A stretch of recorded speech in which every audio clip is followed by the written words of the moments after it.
Voilà, je vous invite donc à prendre place pour commencer notre culte de ce matin. Tout d'abord, bonjour à tous ici rassemblés dans ce temple et bienvenue également à tous ceux qui nous suivent sur les réseaux sociaux. Nous remplissons notre temps comme une armoire comble. Nous entassons nos années sans goûter la beauté du présent. Et puis, voici le culte qui fait renaître en nous le désir de l'attente. Voici ce temps où Dieu nous précède et il nous invite au calme et à l'écoute. Nous allons de travaux en divertissement et nous ignorons le repos. Nous courons éperdument après l'on ne sait quelle réussite et quel but. Et puis voici le culte où la parole de Dieu ouvre chaque fois à nouveau un espace dans nos vies pour accueillir et pour aimer, pour recevoir et pour donner. C'est le temps de la grâce et de la paix. Juste avant de nourrir la foule au désert, Jésus disait à ses disciples agités, « Venez à l'écart, dans un lieu désert, et reposez-vous un peu. » Le culte est à chaque fois, à nouveau, temps du désert, temps où l'on consent à se vider de tout ce qui nous encombre et qui fait déborder nos vies, temps où l'on a soif et faim d'une parole nouvelle. Le culte est à chaque fois à nouveau temps de repos pour se refaire des forces, pour se renouveler en secret, pour se retrouver en vérité. Temps de grâce et d'attente, de paix et de repos auquel Dieu nous invite. Prions. Seigneur, nous voici en ce jour rassemblés, jour de joie pour ton Église. Donne-nous ton esprit comme tu l'as promis, qu'il se saisisse de chacun de nous, et nous saurons découvrir dans le monde les signes de ta présence. Qu'il bouscule notre façon de vivre et de penser, et avec lui nous ferons toutes choses nouvelles. Vienne le jour où la terre entière proclamera « Jésus-Christ est le Seigneur, à la gloire de Dieu le Père ».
Depuis le 22 février, nous sommes entrés dans la période de carême.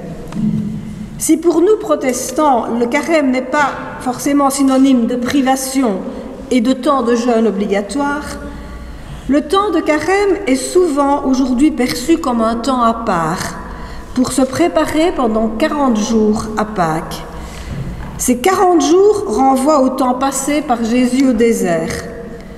Beaucoup considèrent donc cette période comme un moment privilégié d'écoute, de prière et d'engagement renouvelé, au cours duquel chacun essaye de mieux suivre la voie avec E et la voie avec X du Christ, de prier et d'entrer dans son enseignement. Prions. Tu nous rassembles, ô Dieu, en ces derniers jours de la vie de Jésus. En ce jour, nous voyons ce que signifie aimer jusqu'à la fin, jusqu'au bout, aimer jusqu'à la perfection, aimer jusqu'à la mort. Fais, ô Dieu, que d'un si grand mystère, nous recevions la vie et l'amour dans leur plénitude. Par lui, Jésus, notre Seigneur. Amen.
Nous louerons également Dieu à travers quelques versets du psaume 121, qui est un psaume très connu.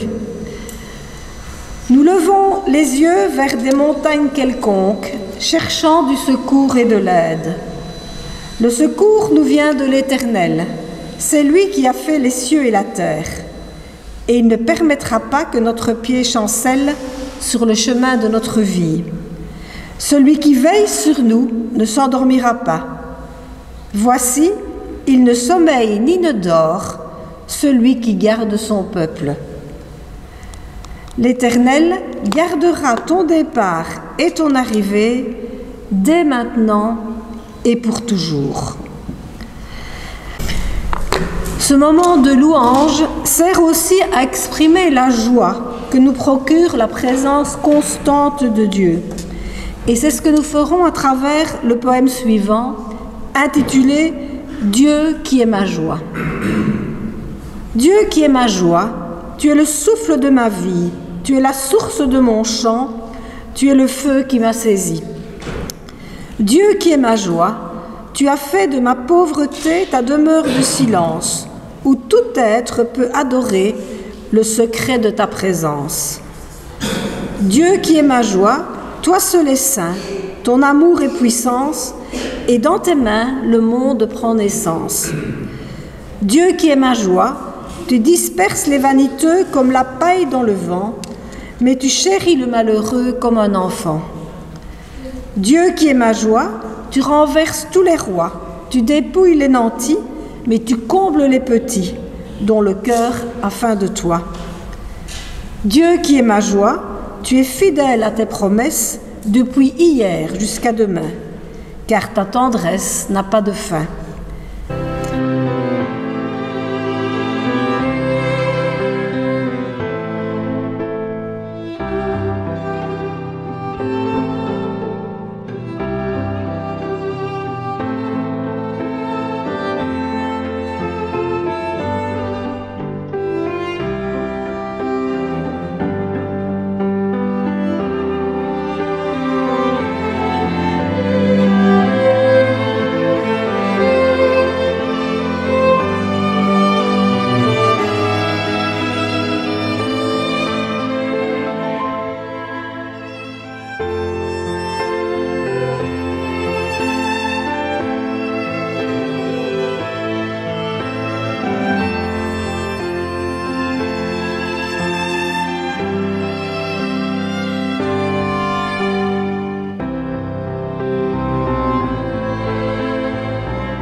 Alors, les lectures de ce matin se feront tout d'abord dans le livre de la Genèse, au chapitre 22, les versets 1 à 19, et ensuite dans Romains 8, les versets 31 à 34. Après ces choses, Dieu mit Abraham à l'épreuve. Il lui dit « Abraham !» Et il répondit « Me voici !» Dieu dit « Prends ton fils, ton unique, celui que tu aimes, Isaac, va-t'en au pays de Morija, et là offre-le en holocauste sur l'une des montagnes que je te dirai. » Abraham se leva de bon matin, sella son âne et prit avec lui 2 serviteurs et son fils Isaac. Il fendit du bois pour l'holocauste et partit pour aller au lieu que Dieu lui avait dit. Le 3e jour, Abraham, levant les yeux, vit le lieu de loin. Et Abraham dit à ses serviteurs, « Restez ici avec l'âne. Moi et le jeune homme, nous irons jusque-là pour adorer, et nous reviendrons auprès de vous. » Abraham prit le bois pour l'holocauste, le chargea sur son fils Isaac, et porta dans sa main le feu et le couteau. Ils marchèrent tous 2 ensemble. Alors Isaac, parlant à Abraham son père, dit « Mon père !» Et il répondit « Me voici, mon fils. » Isaac reprit « Voici le feu et le bois. Mais où est l'agneau pour l'holocauste ?» Abraham répondit « Mon fils, Dieu se pourvoira lui-même de l'agneau pour l'holocauste. » Et ils marchèrent tous 2 ensemble. Lorsqu'ils furent arrivés au lieu que Dieu lui avait dit, Abraham y éleva un autel et rangea le bois. Il lia son fils Isaac et le mit sur l'autel par-dessus le bois. Puis Abraham étendit la main et prit le couteau pour égorger son fils. Alors l'ange de l'Éternel l'appela des cieux et dit « Abraham, Abraham !» Et il répondit « Me voici !» L'ange dit, « N'avance pas ta main sur l'enfant et ne lui fais rien, car je sais maintenant que tu crains Dieu et que tu ne m'as pas refusé ton fils, ton unique. » Abraham leva les yeux et vit derrière lui un bélier retenu dans un buisson par les cornes. Et Abraham alla prendre le bélier et l'offrit en holocauste à la place de son fils. Abraham donna à ce lieu le nom de Jéhovah-Jiré. C'est pourquoi l'on dit aujourd'hui, à la montagne de l'Éternel, il sera pourvu. L'ange de l'Éternel appela une seconde fois Abraham des cieux et dit, « Je le jure par moi-même, parole de l'Éternel, parce que tu as fait cela et que tu n'as pas refusé ton fils, ton unique, je te bénirai et je multiplierai ta postérité comme les étoiles du ciel et comme le sable qui est au bord de la mer. Et ta postérité possédera la porte de ses ennemis. Toutes les nations de la terre seront bénies en ta postérité parce que tu as obéi à ma voix. » Abraham étant retourné vers ses serviteurs, ils se levèrent et s'en allèrent ensemble à Beersheba, car Abraham demeurait à Beersheba.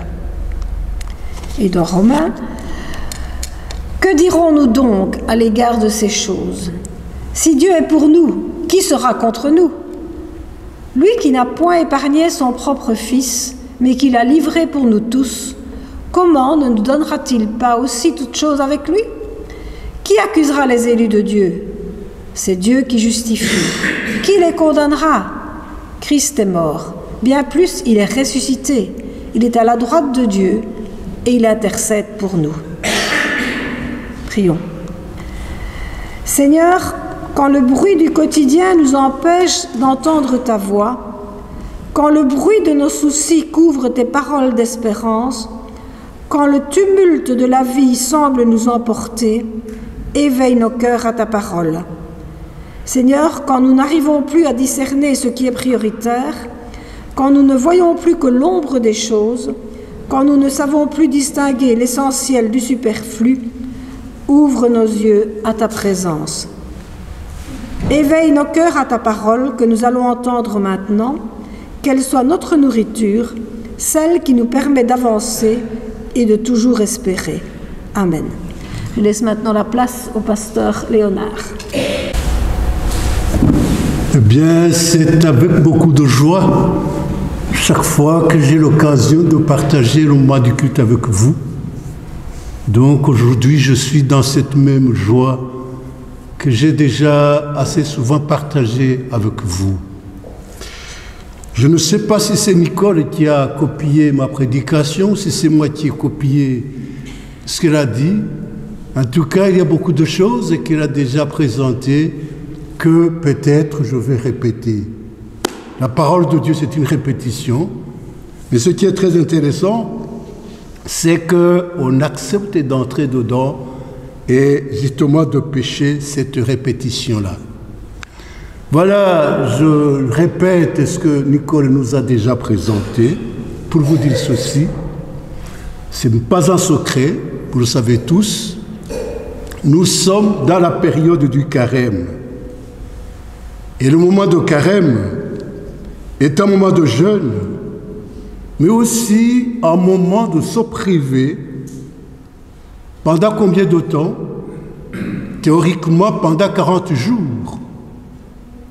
Et ces 40 jours-là n'ont pas été fabriqués comme ça. Ce sont les 40 jours qui font référence à la période que Jésus a passée dans le désert pour y être tenté par le diable. Nicolas a déjà dit aussi, le carême commence le mardi gras et il est suivi le lendemain par le mercredi des cendres. Les cendres qui ont son signification, c'est le symbole de deuil, dans la Bible en tout cas. C'est le symbole de pénitence, le symbole que vous trouvez beaucoup dans beaucoup de passages de la Bible, mais surtout, qui a été emprunté d'Abraham, qui disait ceci dans Genèse 18, le verset 27, « Moi, qui ne suis que poussière et cendre. » La période du carême n'a pas retenu, en tout cas, l'attention des protestants, de la réforme protestante au XVIe siècle. Et c'est dommage. Je dis bien c'est dommage, parce que le carême, Nicole l'a dit, a quand même une signification. Il a quelque chose et qui doit aussi nous interpeller et qui doit parler aussi à notre foi chrétienne. Comme quoi, c'est vraiment le moment qui nous est présenté pour nous préparer la fête de Pâques. Prendre le temps.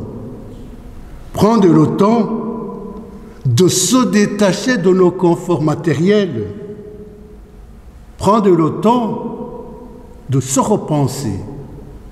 De se repenser et de repenser à notre foi, à notre relation avec Dieu.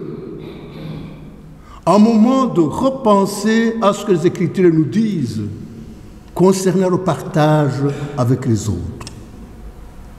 Déjà qui n'ont rien. C'est un moment vraiment que nous devons prendre au sérieux pour re-questionner aussi notre foi en relation avec Dieu et en relation aussi avec les autres. Ayant essayé de faire ce constat-là d'examen de conscience et de foi, nous devons terminer par quelque chose. Confesser. Confesser nos manquements. Non pas pour nous frapper, non pas pour nous flageller, mais nous dire, mais qu'est-ce que j'ai manqué? Et cela, ce n'est pas pour nous culpabiliser, mais pour nous relancer. Comment puis-je reprendre la route que j'ai déjà perdue? Voici vraiment ce moment qui est un moment qui n'est pas un moment à laisser comme ça chez les catholiques. Il s'agit d'un moment de repentance, un moment de pénitence, c'est très important.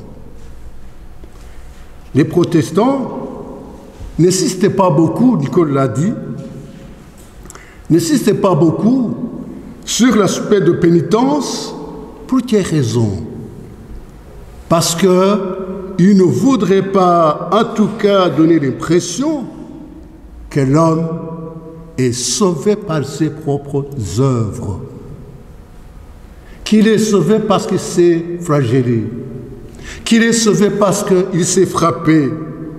Non, mais parce qu'il est sauvé par la grâce de Dieu, la gratuité de l'amour de Dieu. C'est cela où les protestants justement ont mis l'accent. Mais attention, le protestantisme quand même recommande le carême comme un moment aussi de méditation. Un moment de méditation sérieuse qui va nous questionner, je l'ai déjà dit un peu, qui va nous questionner sur notre attachement matérialiste. Comment est-ce que je vis ma relation avec Dieu? Comment est-ce que je vis cette relation par rapport à l'attachement au bien que j'ai ou que je cherche? Donc, mes frères et sœurs, ce matin, je pense que vous le savez, sachez encore que c'est un moment à ne pas continuer à laisser, un moment à ne pas continuer à réserver aux catholiques, mais à vivre un examen de conscience, un examen de foi de notre relation avec notre Dieu.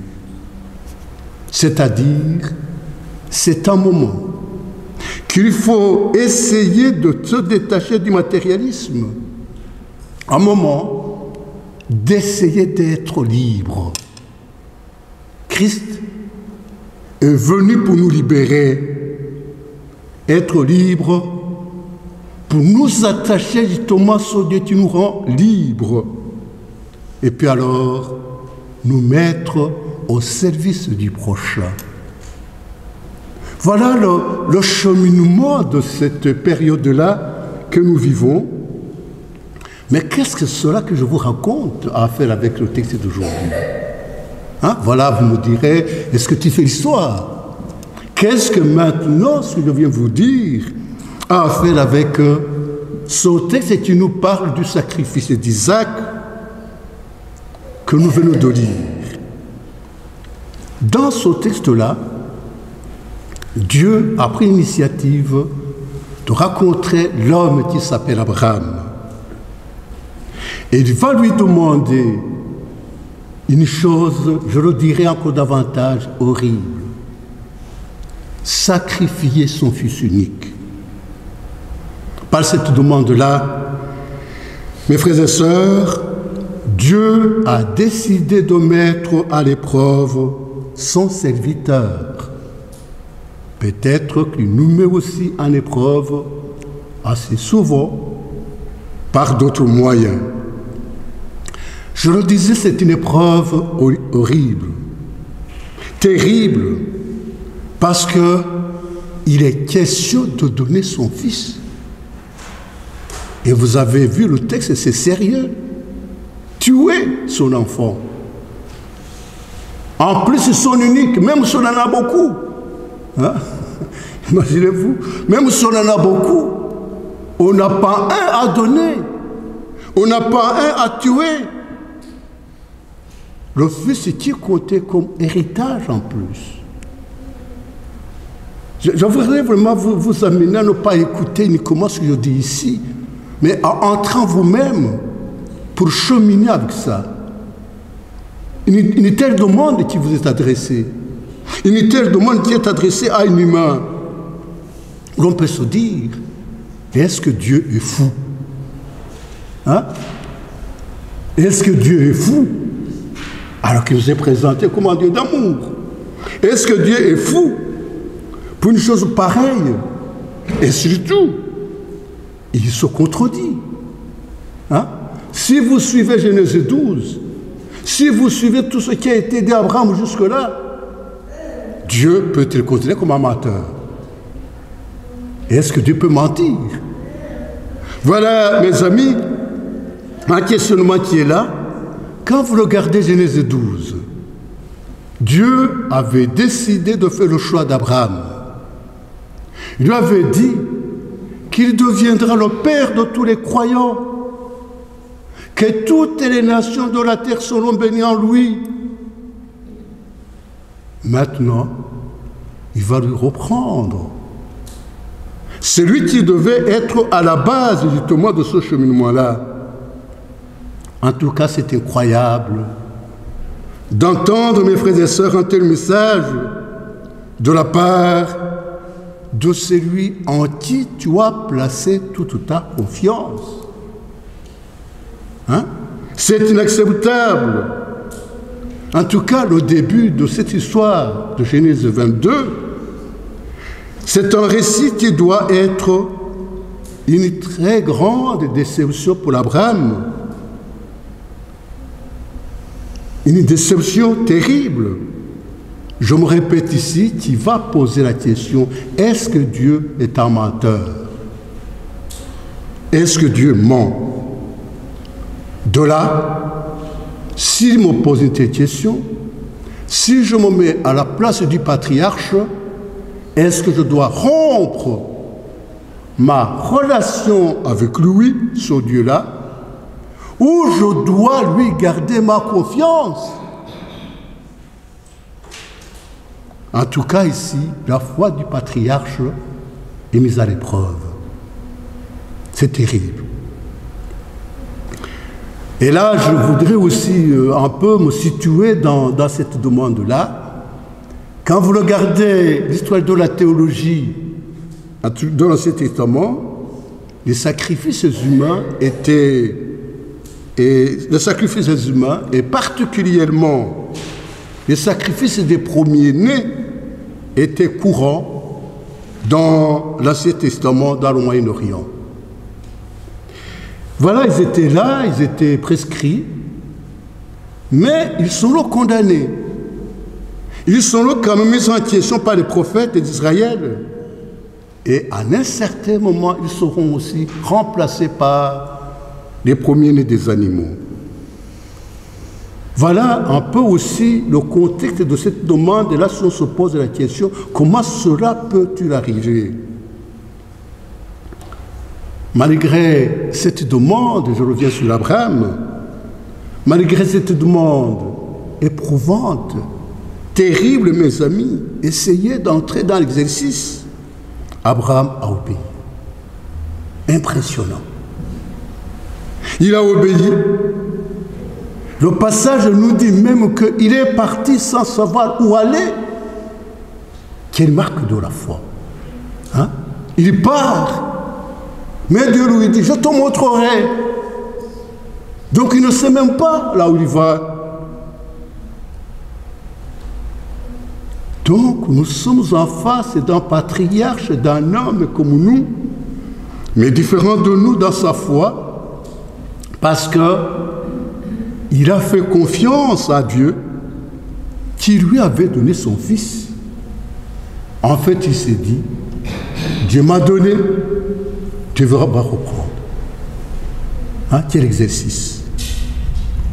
De cette foi-là, hors du commun, c'est de cette foi-là, hors du commun, que Abraham deviendra le père de tous les croyants. En chemin, Isaac va lui poser une question, qui est aussi quand même une question aussi sérieuse. Il lui dit, papa, je vois le tout ici, mais où est, pour compléter, où est l'agneau? Imaginez-vous un enfant qui va poser une telle question. Abraham va répondre. Et sa réponse nous montre vraiment sa foi. Il y répond en termes de foi espérance. Quelle sera sa réponse? Vous pouvez parler. Hein? Ne vous laissez pas intimider par le suis devant vous. Voilà. Dieu lui-même va se charger de ça. Dieu va prendre ses responsabilités. Hein? Quelque part. Mon fils continue le voyage. Dieu lui-même va prendre ses responsabilités. Nous pouvons en tout cas ici retenir quelque chose. Cette foi-là, qui est une foi inébranlable, une foi vraiment trop grande, une foi ferme. Et effectivement, il va se passer quelque chose. Et la chose se passe au moment où vraiment Abraham avait pris la demande de Dieu au sérieux. Dieu intervient à quel moment? Au moment où Abraham allait égorger. Voilà, il avait pris la demande au sérieux. Il avait vraiment accepté la demande de Dieu. Et c'est à ce moment-là que Dieu intervient et il arrête. Il arrête de sacrifier Isaac. Il lui dit, n'avance pas ta main, le verset 12. N'avance pas ta main sur l'enfant. Ne lui fais rien. Maintenant, je cite le verset. Maintenant, je sais que tu crains Dieu. Dans la version qui a été utilisée par Nicole, si vous avez suivi, vous me direz, ce n'était pas écrit craint, c'était écrit obéi. Dans l'Ancien Testament, assez souvent la crainte, ce n'est pas la crainte d'avoir la peur, mais c'est justement l'obéissance. Voilà comment les choses se terminent, mes amis. Dieu a trouvé lui-même Dieu a répondu à ce qui devait être l'interrogation pour Abraham.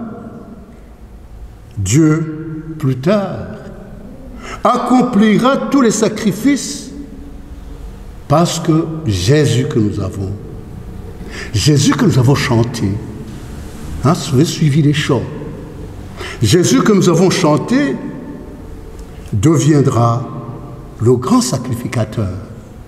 Il remplace Abraham pour le sacrifier. Et en même temps, je ne sais pas si vous pouvez compléter, il deviendra aussi le sacrifice. Donc il remplace Abraham, il remplace aussi Isaac. Plus tard. Voilà, mes amis, cet accomplissement-là et ce sacrifice de Jésus va résumer désormais tous les sacrifices. On n'aura plus besoin de tuer. On n'aura plus besoin de verser du sang. Son sang a tout accompli. Mes frères et sœurs, c'est cela la force de l'espérance de notre foi chrétienne. Abraham a pu expérimenter que notre Dieu est justement le Dieu de la grâce.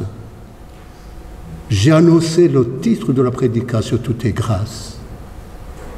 Il a expérimenté que tout est grâce, que tout est basé sur la bonté de Dieu, que tout est basé sur l'amour infini de notre Dieu. Et c'est là où nous raconterons ce qui nous est dit dans l'épître aux Romains que nous avons lu au chapitre 8. Je cite le verset 32. Je résume et je ne cite pas. L'épître aux Romains nous apprend dans ce verset et dans ces passages-là du verset 21 au 31 à 34 que Dieu n'a pas épargné son propre Fils, mais l'a offert pour qui? Pour toute l'humanité. Pour toute l'humanité, il a concrétisé ainsi son grand amour. L'amour qui ne compte pas, l'amour qui ne mesure pas, ce qui nous renvoie au passage que vous connaissez dans Jean 3, le verset 16. Je ne sais pas si vous savez citer ce verset-là. Dieu a tant aimé le monde qu'il a donné son Fils unique, afin que quiconque, hein, ça c'est aussi très intéressant, quiconque croit en lui ne périsse point, mais qu'il ait la vie éternelle. Voilà la grâce, la bonté de Dieu. Mes frères et sœurs, dans une prédication, dans un culte, on racontait beaucoup, Nicolas a commencé par nous parler des dispositions du culte. Je suppose que vous avez retenu. Que retenir en tout cas de ce récit d'aujourd'hui? Hein? Qu'est-ce que... Vous allez retourner à la maison. Mais vous retournez avec quoi? En ayant quitté la maison. Je vais essayer de synthétiser un tout petit peu. Hein? Un tout petit peu. En tout cas, ce récit nous apprend que tout est grâce. Tout est grâce et la grâce infinie de Dieu. Donc, l'homme que nous sommes, l'être humain que nous sommes, dans ce cheminement-là vers le royaume de Dieu du salut, l'homme n'a aucun mérite. C'est une chose que nous devons savoir. Abraham a reçu le Fils de la promesse comme une grâce merveilleuse de Dieu. Quand vous regardez, je reviens sur le texte, quand vous regardez ce chapitre 22 de Genèse et que vous lisez les versets du 15 à 18, là, vous allez trouver un Dieu de fidélité. Dieu va renouveler sa promesse à Abraham d'être, de l'avoir choisi comme le Père de tous les croyants. Comme le Père en qui toutes les nations de la terre seront bénies en lui. Voilà notre Dieu, la fidélité de Dieu. L'amour de Dieu qui ne change pas. Sa grâce inconsidérée. extraordinaire.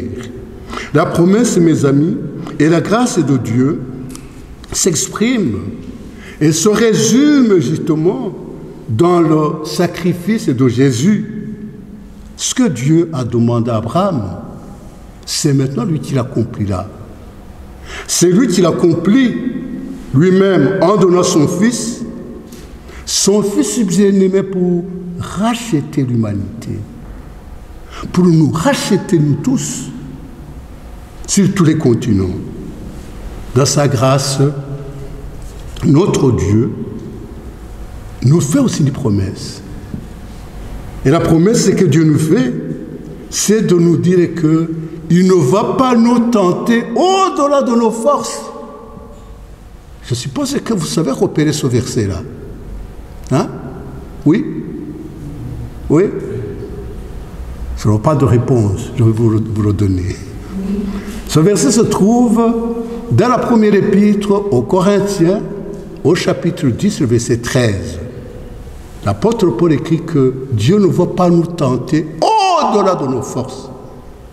C'est ce qui se passe aussi avec Abraham. Mes frères et sœurs, j'ai parlé de la grâce, mais alors, ça vous concerne en quoi? Croisez les bras? Dieu va tout faire? Tant pis. Moi, je me promène? Non, pas du tout. Ça, c'est pas la foi chrétienne. Mes amis, cette grâce nous est faite, mais aussi nous est demandé aussi de faire quelque chose. Et là, je voudrais vous dire ceci, le précieux don que nous avons à donner à Dieu, c'est d'abord de réceptionner. Réceptionner la grâce que Dieu nous donne, que Dieu nous a faite, par quoi? Au moyen de la foi. C'est ça aussi la réforme protestante. Grâce, je l'accueille par la foi, donc je crois. La réforme protestante du XVIe siècle, mes frères et sœurs, a beaucoup mis l'accent justement sur le salut par grâce, au risque de dire aux gens certains justement d'interpréter comme quoi l'homme n'est pas concerné, il est là et Dieu fait tout. La tendance, la tradition évangélique, qui est la naissance de votre communauté, si j'ai compris, la tradition évangélique, lui, elle, ne mettra pas l'accent sur la grâce, mais mettra l'accent sur quoi? Sur la foi. Mettra l'accent sur la foi avec un risque. Si la grâce risque de dire aux gens sois passifs, l'accent sur la foi a aussi ses risques. C'est de risquer de dire à l'homme, toi tu travailles, comme quoi tu vas te sauver. Donc là, il y a aussi un risque.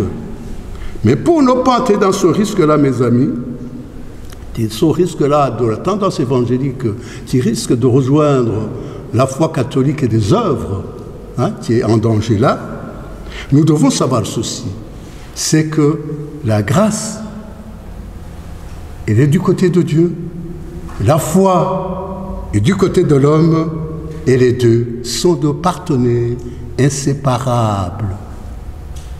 La grâce et la foi, retenez ceci aujourd'hui, sont deux partenaires inséparables. Voilà, mes amis, quelque chose que vous savez, probablement que je vous rappelle. Donc, la foi joue un rôle actif dans la réception vers, justement, là, ce cheminement, cette route-là du chemin du salut. Pour vous expliquer encore davantage ici cette relation-là, grâce, foi, foi, grâce, quelqu'un vous envoie un cadeau, gratuitement.